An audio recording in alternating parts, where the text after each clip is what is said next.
إن الحمد لله نحمده ونستعينه ونستغفره ونعوذ بالله من شرور أنفسنا ومن سيئات أعمالنا. من يهده الله فلا مضل له ومن يضلل فلا هادي له، وأشهد أن لا إله إلا الله وحده لا شريك له، وأشهد أن محمدا عبده ورسوله. يا أيها الذين آمنوا اتقوا الله حق تقاته ولا تموتن إلا وأنتم مسلمون. يا أيها الناس اتقوا ربكم الذي خلقكم من نفس واحدة وخلق منها زوجها وبث منهما رجالا كثيرا ونساء، واتقوا الله الذي تساءلون به والأرحام إن الله كان عليكم رقيبا. يا أيها الذين آمنوا اتقوا الله وقولوا قولا سديدا يصلح لكم أعمالكم ويغفر لكم ذنوبكم، ومن يطع الله ورسوله فقد فاز فوزا عظيما. أما بعد فإن خير الحديث كتاب الله، وخير الهدي هدي محمد صلى الله عليه وسلم، وشر الأمور محدثاتها، وكل محدثة بدعة، وكل بدعة ضلالة، وكل ضلالة في النار. أعوذ بالله السميع العليم من الشيطان الرجيم، من همزه ونفخه ونفثه. بسم الله الرحمن الرحيم. ثم أورثنا الكتاب الذين اصطفينا من عبادنا فمنهم ظالم لنفسه ومنهم مقتصد ومنهم سابق بالخيرات بإذن الله، ذلك هو الفضل الكبير. تمام قسم کی تعریفیں، حمد و ثنا، بڑائی، بزرگی اور عظمت اللہ وحدہ لا شریک کے لیے لائق اور سزاوار ہیں، جو خالق کائنات ہے، مالک ارض و سماوات ہے۔ میری اور آپ کی چھوٹی بڑی جملہ عبادتوں کا تنہا اور اکیلا مستحق ہے۔ صلاۃ و سلامتی کا نزول ہو تمام ہی انبیاء کرام علیہم السلام کی ذاتوں پر، خصوصاً آخری نبی جناب محمد الرسول اللہ صلی اللہ علیہ وسلم کی ذات مبارکہ مطہرہ پر، جن کو رب کریم نے رحمت للعالمین بنایا، بھٹکی ہوئی انسانیت کے لیے آپ کو رشد و ہدایت کا سرچشمہ بنایا۔ محترم حضرات، عبادت اللہ تعالیٰ کا حق ہے ہمارے اوپر۔ ہمارا مقصد وجود عبادت ہے۔ ہمارے لیے شرف، عزت اور ہمارا خیر، ہماری سعادت اللہ سبحانہ و تعالیٰ کی عبادت میں مضمر اور پوشیدہ ہے۔ جو انسان اللہ کی جتنی زیادہ عبادت کرے گا، اسی قدر اس کو خیر حاصل ہوگا، برکت حاصل ہوگی، اور اس کی زندگی میں سکون میسر اور نصیب ہوگا۔ اور جو انسان رب کی عبادت سے جس قدر غافل ہوگا، رب کی عبادت سے جس قدر دوری اور لاپرواہی برتے گا، اسی قدر وہ چین و سکون سے، برکت سے، سعادت سے محروم رہے گا۔ یہی وجہ ہے کہ اللہ سبحانہ و تعالیٰ نے اپنے بندوں کو عبادتوں کا حکم دیا ہے، اس کو یاد کرنے کا حکم دیا ہے، اور اللہ کی عبادت میں اپنا وقت صرف کرنے کا اللہ تبارک و تعالیٰ نے اپنے بندوں کو حکم دیا ہے۔ ہم جو عبادتیں کرتے ہیں، ان میں سے کچھ عبادتیں ایسی ہیں جو فرض اور واجب کے درجے میں ہیں، یہ ایسی عبادتیں ہیں جن کی اہمیت شریعت کے اندر بہت زیادہ ہے۔ یہ ایسی عبادتیں ہیں جن کو انجام دینا ایک مسلمان کے لیے ضروری ہے، جس کے بغیر کوئی چارہ نہیں ہے۔ اور دوسری قسم عبادتوں کی وہ ہے جس کو ہم نوافل کہتے ہیں، مستحبات کہتے ہیں یا تطوعات کہتے ہیں۔ نام الگ الگ ہیں مگر یہ چیز ایک ہی ہے، نوافل ہوں یا تطوعات ہوں یا مستحبات ہوں۔ یہ ان عبادتوں کو کہا جاتا ہے جو فرائض اور واجبات کے علاوہ انسان انجام دیتا ہے۔ فرائض اور واجبات سے ہٹ کر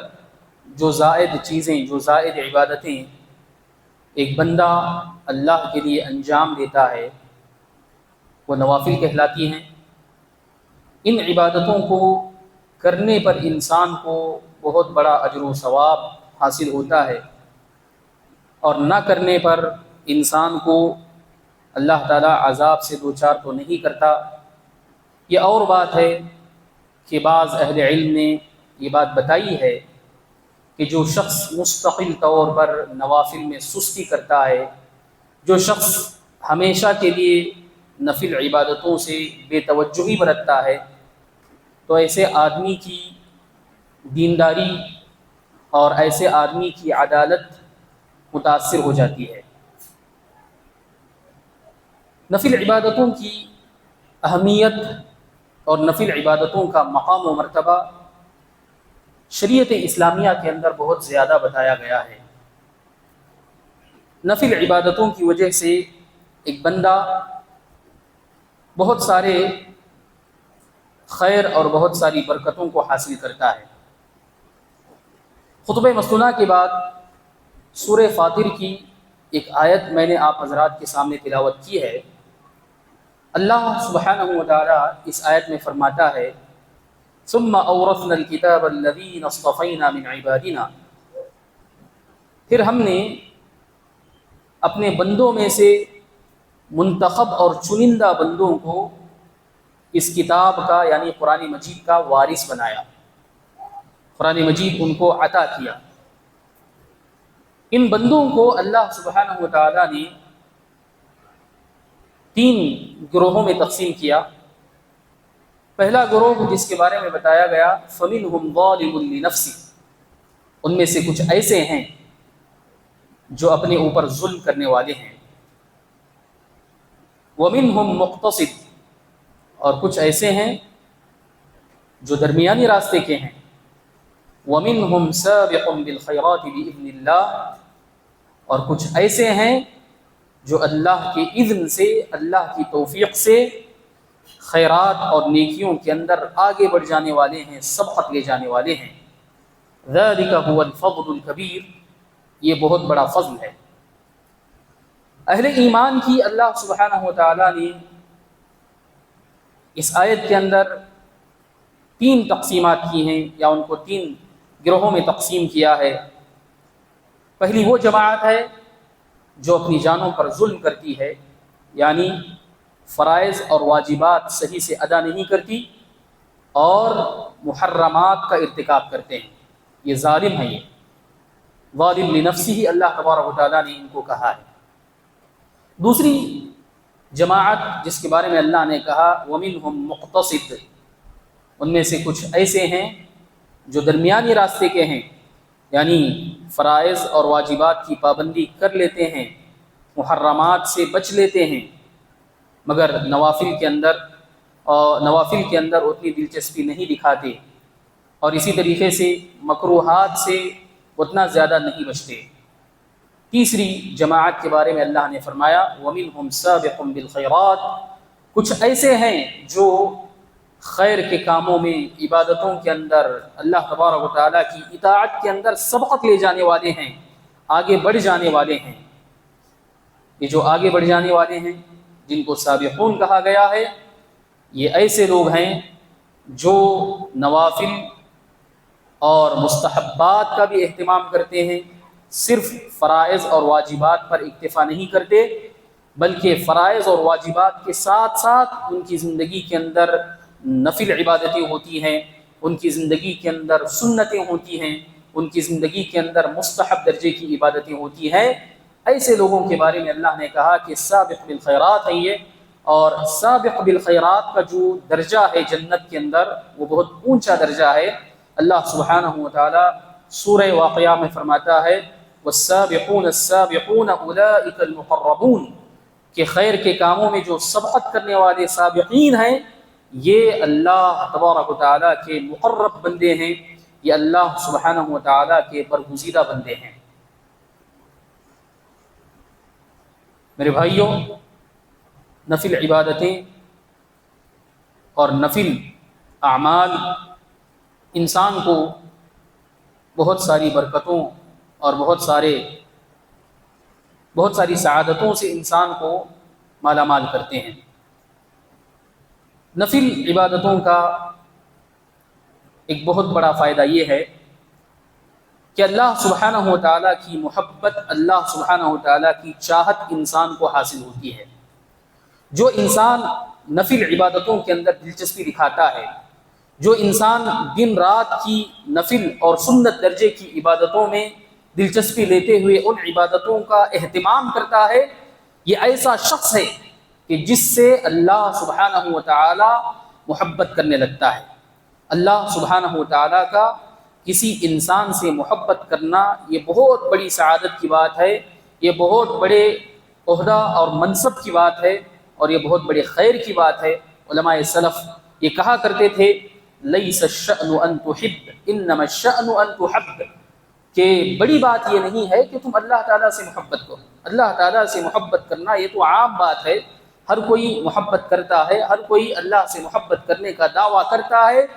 مگر بڑی بات یہ ہے کہ اللہ سبحانہ و تعالی خود انسان سے محبت کرنے لگے۔ یہ محبت جن اسباب سے انسان کو حاصل ہوتی ہے، یہ محبت جن نیکیوں کی وجہ سے، جن اعمال کی وجہ سے انسان کو حاصل ہوتی ہے، ان میں سے ایک سبب نوافل اور سنتوں کا اہتمام بھی ہے۔ صحیح بخاری کی روایت ہے حضرت ابو ہریرہ رضی اللہ تعالیٰ عنہ جس کے راوی ہیں کہ نبی کریم صلی اللہ علیہ وسلم نے اللہ سبحانہ و تعالیٰ کا قول نقل کیا، اللہ تبارک و تعالیٰ کی بات نقل کی، اور کہا کہ اللہ سبحانہ و تعالیٰ نے کہا وَمَا تَقَرَّبَ عَبْدِي بِشَيْءٍ أَحَبَّ إِلَيَّ مِمَّا افْتَرَضْتُهُ عَلَيْهِ، کہ فرض عبادتوں سے بڑھ کر، فرض عبادتوں سے زیادہ کوئی ایسی چیز نہیں ہے جس کو میں اپنے بندے سے پسند کرتا ہوں۔ بندے کے اعمال میں فرض عبادتوں سے بھی علاوہ، فرض عبادتوں سے بڑھ کر میں جس کو پسند کرتا ہوں ایسی کوئی عبادت نہیں، یعنی بندے کی فرض عبادتوں کو میں سب سے زیادہ پسند کرتا ہوں۔ پھر اس کے بعد نوافل کا ذکر کیا گیا وَلَا يَزَالُ يَتَقَرَّبُ عَبْدِي بِالنَّوَافِلِ، میرا بندہ نفل عبادتوں کے ذریعے سے برابر مسلسل میرا تقرب حاصل کرتا ہے، حتی احبہ، یہاں تک کہ میں اس سے محبت کرنے لگتا ہوں۔ نفل عبادتوں سے اللہ تبارک و تعالیٰ کا بندہ تقرب حاصل کرتا رہتا ہے، اللہ تبارک و تعالیٰ کی قربت حاصل کرتا رہتا ہے، یہاں تک کہ اللہ سبحانہ و تعالیٰ بندے سے محبت کرنے والا ہو جاتا ہے، بندے کی، اللہ تعالیٰ کی محبت بندے کو حاصل ہو جاتی ہے۔ یہ بہت بڑی سعادت ہے اور یہ بہت بڑا خیر ہے جو انسان کو نفل عبادتوں کی وجہ سے حاصل ہوتا ہے۔ دوسرا فائدہ یا نفل عبادتوں کی اہمیت کو واضح کرنے والا دوسرا پہلو یہ ہے کہ انسان کو اللہ تبارک و تعالیٰ نے عبادت کے لیے بنایا، جیسا کہ میں نے اس سے پہلے بتایا، عبادت کے لیے اللہ تبارک و تعالیٰ نے انسان کو بنایا ہے، اور انسان عبادت جو کرتا ہے، انسان کی عبادت جس انداز پر ہونی چاہیے، جس ڈھنگ سے ہونی چاہیے، اور اللہ تبارک و تعالیٰ کو عبادت جس لیول کی چاہیے اس لیول کی عبادت انسان نہیں کرتا ہے، بلکہ انسان جو نیکیاں کرتا ہے، انسان جو اعمال کرتا ہے، ان اعمال کے اندر بہت سارا نقص رہتا ہے، ان اعمال کے اندر بہت ساری خامیاں پائی جاتی ہیں۔ اللہ تبارک و تعالیٰ کو جیسی عبادت مطلوب ہے ویسی عبادت بندہ کر نہیں پاتا ہے۔ اب ان خامیوں کی بھرپائی کیسے کی جائے گی؟ اس نقص کو پورا کیسے کیا جائے گا؟ اس نقص کو پورا کرنے کا راستہ یہی نوافل ہے۔ اگر کوئی واجبات اور فرائض کے نقص کو پورا کرنا چاہتا ہے، اس میں جو خلل پایا جا رہا ہے اس کو دور کرنے کی کوشش کرنا چاہتا ہے اور اس کا راستہ تلاش کرنا چاہتا ہے، تو اس کا راستہ بھی یہی ہے کہ انسان نفل عبادتوں کے اندر زیادہ دلچسپی دکھائے اور نفل عبادتوں کے اندر زیادہ حصہ لے۔ اگر نفل عبادتیں زیادہ انجام دے گا تو فرائض کے اندر جو کمی ہو جائے گی، جو کوتاہی ہو جائے گی، اس کوتاہی کو پورا کیا جائے گا۔ کمی کا مطلب یہاں پر یہ ہے کہ ایک بندہ فرائض ادا کر رہا ہے، فرائض کو انجام دے رہا ہے، فرائض اس سے نہیں چھوٹ رہے ہیں، مگر فرائض ادا کرنے کے باوجود جو نقص رہتا ہے اس نقص کو پورا کیا جاتا ہے نوافل کے ذریعے سے۔ سنن ابو داؤد کی روایت ہے کہ نبی کریم صلی اللہ علیہ وسلم نے فرمایا کہ ان اول ما يحاسب به العبد یوم القیامت صلاته، کل قیامت کے دن انسان کے اعمال میں سب سے پہلے جس عمل کا محاسبہ کیا جائے گا وہ انسان کی نماز ہوگی۔ انسان کی نماز کا محاسبہ سب سے پہلے کیا جائے گا۔ اگر انسان کی نمازیں پکی ہوں گی، اگر انسان نمازوں کے اندر پابند ہوگا تو پھر وہ کامیاب ہوگا اور اس کا معاملہ آسان ہوگا، اور اگر اس کی فرض نمازوں کے اندر کمی ہوگی، اگر فرض نمازیں اس نے صحیح طریقے پر انجام نہیں دی ہوں گی تو اللہ سبحانہ و تعالیٰ اپنے فرشتوں سے کہے گا کہ انظروا هل لعبدی هذا من تطوع، ذرا دیکھو کہ میرے اس بندے کے نام اعمال میں کیا نفل نمازیں موجود ہیں، کیا تطوع درجے کی نمازیں اس کے نام اعمال میں موجود ہیں، دیکھو ذرا۔ اگر اس کے کھاتے میں نفل نمازیں ہوں گی تو ان نفل نمازوں کے ذریعے سے فرض نمازوں کے خلل کو پورا کیا جائے گا۔ پھر اسی طریقے سے انسان کے روزوں کی بات کی جائے گی، انسان کی دوسری جو نیکیاں ہیں، انسان کی جو دوسری عبادتیں ہیں، ان عبادتوں کے ساتھ بھی ایسا ہی معاملہ کیا جائے گا کہ فرائض کے اندر اگر نقص ہوگا تو اس نقص کو نوافل کے ذریعے سے پورا کیا جائے گا۔ ہم میں سے کوئی یہ دعویٰ نہیں کر سکتا کہ میں فرائض اور واجبات مکمل 100% ادا کر رہا ہوں، اس کے اندر کسی قسم کی کمی اور خامی کے بغیر میں ادا کر رہا ہوں، ایسا دعویٰ کرنے والا کوئی نہیں ہے۔ جب بات ایسی ہے تو پھر ایک انسان، ایک مسلمان نفل عبادتوں کے اندر دلچسپی کیوں نہیں لیتا ہے کہ ان نفل عبادتوں کے ذریعے سے اس کے نقص کو پورا کیا جا سکے اور اس کی بھرپائی کی جا سکے۔ میرے بھائیوں، نفل عبادتوں کا ایک فائدہ یہ بھی ہے کہ یہ نفل عبادتیں، نفل نمازیں انسان کے لیے جنت میں داخل ہونے کا سبب بنتی ہیں۔ صرف جنت میں داخل ہونے کا سبب ہی نہیں بنتی ہے، بلکہ جنت کے اندر اونچے اونچے مقامات اور اونچے اونچے درجات پر انسان کو فائز کرتی ہیں۔ حضرت ربیعہ بن کعب اسلمی رضی اللہ تعالی عنہ اللہ کے نبی صلی اللہ علیہ وسلم کے ایک معزز صحابی ہیں جو نبی صلی اللہ علیہ وسلم کی خدمت کیا کرتے تھے، نبی صلی اللہ علیہ وسلم کے لیے وضو کا پانی رکھا کرتے تھے، آپ کے وضو کا انتظام اور آپ کی طہارت کا انتظام کیا کرتے تھے۔ ایک دن اللہ کے نبی صلی اللہ علیہ وسلم نے حضرت ربیعہ سے کہا کہ اے ربیعہ، تم کو اگر کچھ مانگنا ہے تو مانگو، سل، اگر تم کو کچھ مانگنا ہے تو مانگو۔ تو حضرت ربیعہ بن کعب الاسلمی رضی اللہ تعالیٰ عنہ نے کہا فَإِنِّي أَسْأَلُكَ مُرَافَقَتَكَ فِي الْجَنَّةِ، بہت بڑی چیز مانگی، معمولی چیز نہیں مانگی، بہت بڑی چیز مانگی جو ہر انسان کا اور ہر مومن کا مطلوب و مقصود ہے۔ حضرت ربیعہ نے کہا کہ میں جنت کے اندر آپ کی رفاقت چاہتا ہوں، میں آپ کا ساتھ چاہتا ہوں۔ اللہ کے نبی صلی اللہ علیہ وسلم نے فرمایا او غیر ذلک، کیا اس کے علاوہ کچھ مانگنا ہے؟ تو حضرت ربیعہ نے کہا کہ ہوا ذاک، میں یہی مانگنا چاہتا ہوں۔ تو اللہ کے نبی علیہ الصلوۃ والسلام نے کہا کہ فَأَعِنِّي عَلَى نَفْسِكَ بِكَثْرَةِ السُّجُودِ، کہ کثرت سجود کے ذریعے سے، زیادہ نمازیں پڑھ کر، زیادہ نوافل پڑھ کر تم میری مدد کرو۔ تم نے جو بات کہی ہے اور تم نے جو مطالبہ کیا ہے، اگر اس مطالبے کو پورا کرنا چاہتے ہو تو زیادہ سجدے کیا کرو، زیادہ نمازیں پڑھا کرو، زیادہ نوافل کا اہتمام کیا کرو۔ ان نوافل کے اہتمام کے ذریعے سے تم اس مقام پر پہنچو گے اور جنت میں میری رفاقت اور میرا ساتھ تمہیں نصیب ہوگا۔ یہ نفل عبادتوں کا درجہ ہے، یہ نفل عبادتوں کی اہمیت ہے۔ اور نفل عبادتوں کی اہمیت ہم اس طور سے بھی سمجھ سکتے ہیں کہ انسان جب سجدے کی حالت میں ہوتا ہے تو اللہ سبحانہ و تعالیٰ کے بالکل قریب ہوتا ہے۔ اللہ کے نبی صلی اللہ علیہ وسلم نے فرمایا اقرب ما یکون العبد من ربہ وهو ساجد، کہ ایک بندہ اللہ سبحانہ و تعالیٰ کے قریب ترین جب اس وقت ہوتا ہے جب کہ وہ سجدے کی حالت میں ہوتا ہے۔ جب سجدے کی حالت میں ایک مسلمان ہوتا ہے تو وہ اللہ تبارک و تعالیٰ کے بالکل قریب ہو جاتا ہے۔ اور جب انسان نوافل کا اہتمام کرتا ہے اور نوافل پڑھتا ہے اور نفل عبادتوں کے اندر حصہ لیتا ہے تو پھر سجدے اس کے زیادہ ہوں گے، اور جب سجدے زیادہ ہوں گے تو اللہ تبارک و تعالیٰ سے ایسا انسان قریب ہوتا رہے گا اور اللہ تبارک و تعالیٰ کا تقرب اس بندے کو حاصل ہوتا رہے گا۔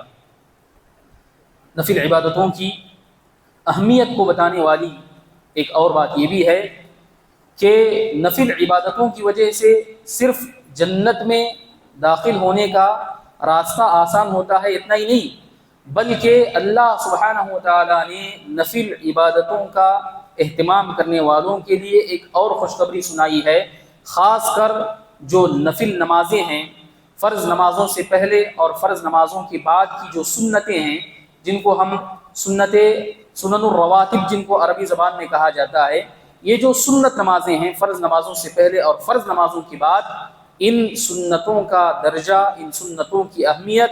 اتنی زیادہ ہے کہ اللہ تبارک و تعالیٰ نے ان سنتوں کا اہتمام کرنے والوں کے لیے ایک خاص فضیلت سنائی ہے، ایک خاص فضیلت اللہ تبارک و تعالیٰ نے بتائی ہے۔ نبی کریم صلی اللہ علیہ وسلم فرماتے ہیں، حضرت ام حبیبہ رضی اللہ تعالیٰ عنہا جس کے راویہ ہیں، کہ نبی صلی اللہ علیہ وسلم نے فرمایا کہ من صلی 12 رکعۃ فی یوم ولیلۃ بنی لہ بہن بیت فی الجنہ، جو آدمی دن اور رات میں 12 رکعت نفل نمازوں کا اہتمام کرتا ہے، فرائض سے ہٹ کر 12 رکعت سنتوں کا اہتمام کرتا ہے، 12 رکعت سنتیں اس کی زندگی کے اندر ہوتی ہیں، تو اللہ سبحانہ و تعالیٰ ایسے آدمی کے لیے جنت میں ایک گھر تعمیر کرے گا۔ ایسے آدمی کے لیے اللہ سبحانہ و تعالیٰ جنت میں ایک محل تعمیر کرے گا۔ یہ فضیلت ہے فرض نمازوں سے پہلے اور فرض نمازوں کے بعد کی جو 12 رکعت سنتیں ہیں، ان سنتوں کی۔ یہ 12 رکعت سنتیں جیسا کہ ہم جانتے ہیں، فجر سے پہلے 2 رکعت، ظہر سے پہلے 4 رکعت، ظہر کے بعد 2 رکعت، مغرب کے بعد 2 رکعت اور عشاء کے بعد 2 رکعت، یہ 12 رکعتیں بنتی ہیں۔ ان 12 رکعتوں کی یہ فضیلت اللہ کے نبی صلی اللہ علیہ وسلم نے اس حدیث کے اندر بیان کی ہے۔ حضرت ام حبیبہ رضی اللہ تعالی عنہا نے اس حدیث کو بیان کیا، اور اس حدیث کو بیان کر کے نہیں رہ گئیں، بلکہ اس فضیلت کو پانے کی کوشش کی، اس فضیلت کو حاصل کرنے کی کوشش کی۔ کیسی کوشش؟ معمولی کوشش نہیں، بلکہ بہترین اور سنجیدہ کوشش۔ حضرت ام حبیبہ رضی اللہ تعالی عنہ فرماتی ہیں فما ترکتہن منذ سمعتہن من رسول اللہ صلی اللہ علیہ وسلم، جس تاریخ سے میں نے نبی صلی اللہ علیہ وسلم کی زبانی یہ حدیث سنی ہے، کبھی کسی دن میری زندگی کے اندر یہ 12 رکعت نماز نہیں چھوٹی ہے۔ حضرت ام حبیبہ سے اس حدیث کو روایت کرنے والے راوی حضرت عنبسہ ابن ابی سفیان ہیں۔ وہ کہتے ہیں کہ جس تاریخ سے ام حبیبہ سے میں نے یہ حدیث سنی ہے، کسی دن یہ 12 رکعت سنتیں میں نے نہیں چھوڑی ہیں۔ اور عنبسہ بن ابی سفیان سے روایت کرنے والے اس حدیث کو عمرو ابن اوس ہے۔ عمرو ابن اوس کہتے ہیں کہ جس دن سے میں نے اپنے استاد سے یہ حدیث سنی ہے، کبھی یہ 12 رکعت سنتیں نہیں چھوڑی۔ اور عمرو ابن اوس سے اس حدیث کو روایت کرنے والے نعمان ابن سالم ہیں، اور وہ بھی یہی کہتے ہیں کہ جس تاریخ سے میں نے عمرو ابن اوس کو اس حدیث کو بیان کرتے ہوئے سنا ہے، کبھی یہ 12 رکعت سنتیں نہیں چھوڑی۔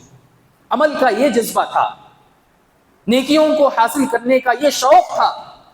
اور اللہ تبارک و تعالیٰ کی بیان کردہ فضیلتوں کو پانے کا یہ جذبہ تھا ہمارے صحابہ کے اندر، سلف امت کے اندر۔ ایسا جذبہ اور ایسی تڑپ ہمارے اندر بھی ہونی چاہیے۔ میرے بھائیوں،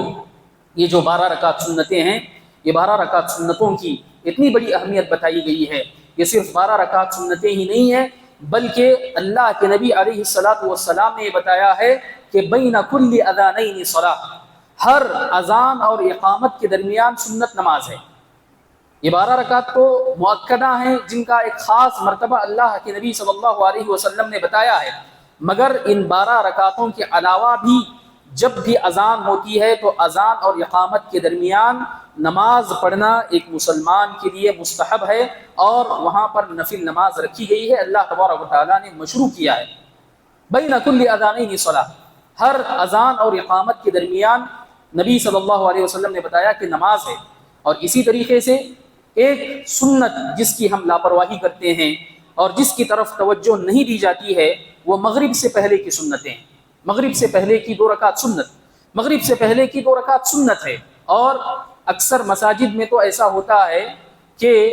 مغرب کی اذان کے فوراً بعد نماز کھڑی ہو جاتی ہے اور سنت پڑھنے کا موقع بھی نہیں دیا جاتا ہے، جبکہ مغرب سے پہلے 2 رکعت سنت ہے، گرچہ کہ مؤکدہ نہیں ہے۔ اللہ کے نبی صلی اللہ علیہ وسلم نے فرمایا صلوا قبل المغرب، صلوا قبل المغرب، صلوا قبل المغرب، 3 مرتبہ آپ نے فرمایا کہ مغرب سے پہلے نماز پڑھو، مغرب سے پہلے نماز پڑھو، اور تیسری مرتبہ آپ نے فرمایا لمن شاء، جو پڑھنا چاہتا ہے پڑھے، یعنی یہ بتانے کے لیے کہ مؤکد درجے کی سنت نہیں ہے مگر یہ سنت ہے، یہ مؤکد درجے کی سنت نہیں ہے مگر مغرب سے پہلے بھی سنت ہے۔ یہ مغرب سے پہلے کی جو سنت ہے اس کی طرف ہماری توجہ نہیں جاتی ہے اور ہم اس کو لائٹ لے لیتے ہیں، جبکہ صحابہ کا کیا عمل تھا، اور صحابہ مغرب سے پہلے کی ان 2 رکعت سنتوں پر کتنی زیادہ توجہ دیا کرتے تھے۔ راوی حدیث کہتے ہیں غالباً حضرت انس رضی اللہ تعالیٰ عنہ کہ جب مغرب کی اذان ہو جاتی تھی، مؤذن مغرب کی اذان سے جیسے ہی فارغ ہوتا تو صحابہ کا معمول تھا کہ ہر کوئی مسجد کے اندر جو ستون ہوتا تھا ایک ستون کی تلاش میں چلا جاتا اور اس ستون کے آگے نماز پڑھنے کے لیے کھڑا ہو جاتا اور نماز میں مصروف ہو جاتا، یہاں تک کہ اگر کوئی شخص اذان ہو جانے کے بعد مسجد کی طرف آتا تھا، اذان ہونے کے کچھ دیر کے بعد مسجد کی طرف آتا تھا، تو اسے گمان ہوتا تھا کہ شاید اب فرض نماز ہو چکی ہے، اب سنتوں کے اندر مصروف ہیں، فرض نماز کے بعد کی سنتوں کے اندر مصروف ہیں۔ اتنا زیادہ صحابہ مغرب سے پہلے کی ان 2 رکعت سنتوں کا اہتمام کیا کرتے تھے، جبکہ وہ مؤکدہ نہیں ہیں۔ تو جب مؤکدہ سنتیں ہیں، جو مؤکد درجے کی سنتیں ہیں، ان سنتوں پر صحابہ کا عمل کیسا ہوتا تھا اور صحابہ کی دلچسپی کیسی ہوا کرتی تھی، ہم سمجھ سکتے ہیں۔ میرے بھائیوں، سنتوں کے اندر ایک اور سنت جس کی طرف ہم لاپرواہی کرتے ہیں اور جس کی طرف توجہ نہیں دی جاتی، خاص کر غیر رمضان کے اندر، رمضان میں چونکہ باجماعت اہتمام کیا جاتا ہے اس لیے ہم پڑھ لیتے ہیں، مگر رمضان کے علاوہ دنوں میں اس سنت کا ہم اہتمام نہیں کرتے ہیں، وہ وتر کی نماز ہے۔ وتر کی نماز سنت ہے یہ، مگر اس نماز کی بڑی اہمیت ہے۔ اللہ کے نبی صلی اللہ علیہ وسلم کا معمول تھا کہ جب سفر پر ہوتے تھے تو آپ سفر کے اندر فرض نمازوں سے پہلے اور فرض نمازوں کے بعد کی جو سنتیں ہیں ان سنتوں کو نہیں پڑھا کرتے تھے، سوائے 2 نمازوں کے، سوائے 2 سنتوں کے۔ 2 سنتیں ایسی ہیں جس کو نبی صلی اللہ علیہ وسلم سفر و حضر دونوں میں اہتمام کیا کرتے تھے۔ وہ 2 سنتیں، فجر سے پہلے کی 2 رکعت سنت، فجر سے پہلے کی 2 رکعت سنت نبی صلی اللہ علیہ وسلم سفر میں بھی پڑھتے تھے، حضر میں بھی پڑھتے تھے، اور اسی طریقے سے وتر کی نماز، وتر کی نماز نبی صلی اللہ علیہ وسلم سفر میں بھی نہیں چھوڑا کرتے تھے۔ یہ 2 سنتیں ایسی سنتیں ہیں جس کا نبی کریم صلی اللہ علیہ وسلم نے سفر و حضر دونوں جگہ اہتمام کیا ہے، اور بدقسمتی سے ہم ان دونوں سنتوں کے اندر بھی لاپرواہ واقع ہوئے ہیں۔ فجر کی سنت ہم سے صحیح ادا نہیں ہوتی ہے، اور اسی طریقے سے وتر کی سنت پر تو اللہ تبارک و تعالی ہم پر رحم کرے کہ بہت کم ہم وتر کی اس نماز کا اہتمام کرتے ہیں۔ اللہ کے نبی علیہ الصلاۃ والسلام نے حضرت ابو ہریرہ رضی اللہ تعالی عنہ کو 3 باتوں کی وصیت اور نصیحت کی تھی۔ حضرت ابو ہریرہ کہتے ہیں کہ میں ان 3 باتوں کو نہیں چھوڑوں گا یہاں تک کہ میری وفات ہو جائے، مجھ پر موت آ جائے۔ ان 3 باتوں میں سے ایک بات یہ بھی تھی کہ وتر پڑھنے کے بعد سویا کرو، وتر پڑھ کر سویا کرو۔ حضرت ابو ہریرہ رضی اللہ تعالیٰ عنہ کو خاص تاکید اور نصیحت اللہ کے نبی علیہ الصلاۃ والسلام نے کی ہے۔ میرے بھائیو، یہ نوافل ہیں، نفل نمازیں ہیں اور نفل عبادتیں ہیں جس کی اتنی اہمیت ہماری شریعت کے اندر بتائی گئی ہے اور اس پر اتنا زیادہ زور دیا گیا ہے۔ یہ نفل نمازیں ہوئی، اسی طریقے سے نفل اگر روزے کی بات ہم کرتے ہیں تو نفل روزے کے بارے میں اللہ کے نبی صلی اللہ علیہ وسلم نے فرمایا، من صام یوما فی سبیل اللہ باعد اللہ وجہہ عن النار 70 خریفا، کہ جو آدمی ایک دن اللہ تبارک و تعالیٰ کے راستے میں روزہ رکھتا ہے، ایک دن کا نفل روزہ اگر کوئی شخص رکھتا ہے تو اللہ سبحانہ و تعالیٰ ایسے آدمی کو جہنم سے 70,000 سال کی مسافت کے برابر دور کر دیتا ہے۔ ایک آدمی جب ایک روزہ اللہ تبارک و تعالیٰ کے لیے رکھتا ہے، فرائض سے ہٹ کر نفل روزے کی بات کی جا رہی، تو ایسے آدمی کو اللہ تبارک و تعالیٰ 70,000 سال کی مسافت کے برابر جہنم سے دور کر دیتا ہے۔ اور اللہ کے نبی علیہ الصلاۃ والسلام نے اپنے ایک صحابی کو نصیحت کرتے ہوئے کہا کہ علیک بالصوم، کہ روزوں کی پابندی کرو اور روزوں کو اہتمام کے ساتھ رکھا کرو، فإنہ لا مثل لہ، اس لیے کہ روزے جیسی عبادت نہیں ہے، یہ روزہ خاص عبادت ہے۔ روزہ جس طریقے کی عبادت روزہ ہے، ایسی عبادت دوسری نہیں ہے، اس اعتبار سے کہ اللہ تبارک و تعالیٰ کو روزہ بہت پسند ہے، اللہ تبارک و تعالیٰ اس کا خاص اجر دینے والا ہے جس کو اللہ تبارک و تعالیٰ ہی جانتا ہے۔ یہ روزے کے بارے میں نبی علیہ الصلاۃ والسلام نے بتایا ہے، یہ روزہ جس کے بارے میں اتنی فضیلت بتائی گئی ہے اور نفل روزوں کی اتنی اہمیت ہے، اسی طریقے سے نفل حج اور عمرہ کے بارے میں بھی نبی کریم صلی اللہ علیہ وسلم نے فرمایا کہ تابعوا بین الحج والعمرہ، کہ حج اور عمرہ کرتے رہو، اگر فرض ادا ہو گیا تو پھر نفل حج اور عمرہ بھی کیا کرو، اس لیے کہ اللہ کے نبی صلی اللہ علیہ وسلم نے فرمایا فإنہما ينفیان الفقر كما ينفی الکیر خبث الحدید، کہ نفل حج اور نفل عمرہ انسان کی زندگی سے فقر و فاقے کو ویسے ہی دور کر دیتے ہیں جس طریقے سے آگ، بھٹی کی آگ لوہے کے زنگ کو، اسی طریقے سے سونے چاندی کی گندگی کو دور کر دیتی ہے۔ یہ نفل حج اور عمرے کے بارے میں نبی کریم صلی اللہ علیہ وسلم نے فضیلت بتائی ہے۔ تو ہماری شریعت کے اندر اللہ سبحانہ و تعالیٰ نے مختلف قسم کی نفل عبادتیں رکھی ہیں، چاہے اس کا تعلق نماز سے ہو، چاہے روزے سے ہو، چاہے کسی اور عبادت سے ہو، اللہ سبحانہ و تعالیٰ نے مختلف عبادتیں نفل درجے کی رکھی ہیں۔ یہ عبادتیں انسان کے لیے اسی لیے رکھی گئی ہیں تاکہ انسان کا جو مقصد وجود ہے، جس کے لیے انسان کو بنایا گیا ہے، پیدا کیا گیا ہے، اس مقصد وجود میں انسان کا وقت زیادہ سے زیادہ گزرے اور عبادت میں انسان کا وقت زیادہ سے زیادہ لگے۔ یہ اچھی بات نہیں ہے کہ ایک بندہ صرف یہ سمجھتا ہے کہ یہ تو نفل درجے کی عبادت ہے، یہ تو واجب نہیں ہے، یہ تو ضروری نہیں ہے، اس کو چھوڑا بھی جا سکتا ہے، اس کو نہ پڑھنے پر کوئی عذاب نہیں ہے، کوئی سزا نہیں ہے۔ اب اس لیے انسان نوافل کو، نفل عبادتوں کو، نفل نمازوں کو لائٹ لیتا ہے اور اس کی طرف توجہ نہیں دیتا ہے، تو یہ انسان کے لیے خطرے کی بات ہو سکتی ہے۔ علماء نے لکھا ہے کہ اگر کوئی آدمی نوافل کو کم اہمیت دیتا ہے، نوافل کے اندر دلچسپی نہیں دکھاتا، تو اس کا لازمی نتیجہ یہ نکلے گا کہ ایسا آدمی فرائض کے اندر بھی کوتاہی دکھائے گا، ایسا آدمی فرائض میں بھی پیچھے ہو جائے گا، واجبات بھی اس سے چھوٹنے لگیں۔ انسان اپنی زندگی کے اندر تجربہ کرے، انسان دیکھے اس چیز کو کہ اگر نوافل کے اندر وہ کمزور ہے، نوافل کے اندر وہ توجہ نہیں دیتا ہے اور نوافل کے اندر وہ دلچسپی نہیں دکھاتا ہے، تو پھر وہ فرائض کے اندر بھی پیچھے ہو جائے گا اور اس کی فرائض بھی اس کی زندگی کے اندر کمزور ہو جائیں گے۔ اس کو سمجھنے کے لیے ہم اس حدیث کو اگر ذہن میں لائیں تو یہ بات صحیح سمجھ میں آتی ہے کہ اللہ کے نبی علیہ الصلاۃ والسلام نے ایک حدیث کے اندر بتایا ہے کہ جو آدمی 40 دن تک تکبیر تحریمہ کے ساتھ نمازوں کا اہتمام کرتا ہے، فرض نمازیں پڑھتا ہے، تو ایسے آدمی کو 2 چیزوں سے چھٹکارا حاصل ہوتا ہے، 2 براءتیں ایسے آدمی کو حاصل ہوتی ہیں۔ ایک براءت من النار، آگ سے، جہنم کی آگ سے اس کو آزادی حاصل ہو جاتی ہے، اور دوسری براءت من النفاق، ایسے آدمی کو نفاق سے پاکی اور نفاق سے دوری حاصل ہو جاتی ہے، نفاق سے محفوظ ہو جاتا ہے۔ یہ جو حدیث ہے، اللہ کے نبی صلی اللہ علیہ وسلم نے اس کے اندر یہی بات بتائی ہے کہ آدمی تکبیر تحریمہ کے ساتھ نمازیں پڑھنے کی کوشش کرے، اور جو آدمی تکبیر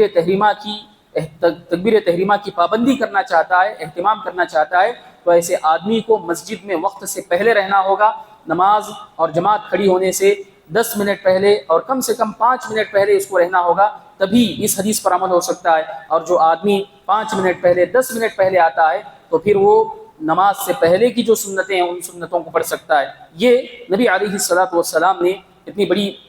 فضیلت جو بتائی ہے اس کے پیچھے بھی یہی راز ہے کہ انسان نوافل کا اہتمام کرنے والا بن جائے۔ تو آج کے خطبے کا خلاصہ اور آج کے خطبے کا نچوڑ یہ ہے کہ ہم عبادت کو عبادت سمجھیں اور عبادت کو ہمارے لیے باعث سعادت سمجھیں، چاہے عبادت کسی بھی درجے کی ہو، ہم عبادتوں کے اندر دلچسپی لیں، ہم عبادتوں کے اندر آگے بڑھیں، اور سابق بالخیرات جن کے بارے میں اللہ تبارک و تعالیٰ نے کہا کہ یہ مقرب بندے ہیں، ان سابق بالخیرات کے اندر اپنے آپ کو ہم شامل کرنے کی کوشش کریں، اور یہ بات ذہن سے نکال دیں کہ یہ نفل ہے، یہ مستحب ہے، اس کو چھوڑنے پر کوئی حرج نہیں ہے، یہ ذہن سے نکال دیں۔ جیسا کہ صحابہ کیا کرتے تھے، یہ تقسیم اور درجہ بندی صرف اس لیے کی گئی ہے کہ انسان کو عبادتوں کا درجہ معلوم ہو سکے، اور کبھی انسان کو ضروری کام آ گیا، اس وقت نفل نہیں پڑھ پا رہا ہے، تو اس وقت انسان کے لیے کوئی حرج نہیں ہے۔ یہ بتانے کے لیے درجہ بندی کی گئی ہے، یہ سستی دکھانے کے لیے درجہ بندی نہیں کی گئی ہے کہ ہم نوافل کو چھوڑ دیں گے اور فرائض کا اہتمام کریں گے۔ اللہ رب العالمین سے دعا ہے کہ اللہ تبارک و تعالی ہم تمام لوگوں کو نوافل کے اندر آگے بڑھنے کی توفیق عطا فرمائے، فرائض کی پابندی کے ساتھ ساتھ نوافل کے میدان میں بھی ہمیں دلچسپی لینے کی توفیق عطا فرمائے۔ اللہ تبارک و تعالی عبادت کے اندر اپنے آپ کو زیادہ ہمیں وقت لگانے کی توفیق عطا فرمائے، عبادت سے غفلت اور عبادت سے لاپرواہی کرنے سے ہماری حفاظت فرمائے۔ اللہ تبارک و تعالی ہمیں سنتوں پر چلنے والا بنائے، بدعات و خرافات سے ہماری حفاظت فرمائے۔ اللہ تعالی جب تک دنیا میں باقی رکھے، توحید کے ساتھ سنت کے ساتھ باقی رکھے، اور جب ہمارا خاتمہ ہو تو خاتمہ بالخیر ہو۔ آمین وآخر دعوانا ان الحمد للہ رب العالمین۔ بارک اللہ لنا ولکم فی القرآن العظیم ونفعنا وإياكم بما فيه من الآيات والذكر الحكيم إنه تعالى جواد كريم بر رحيم رب حليم۔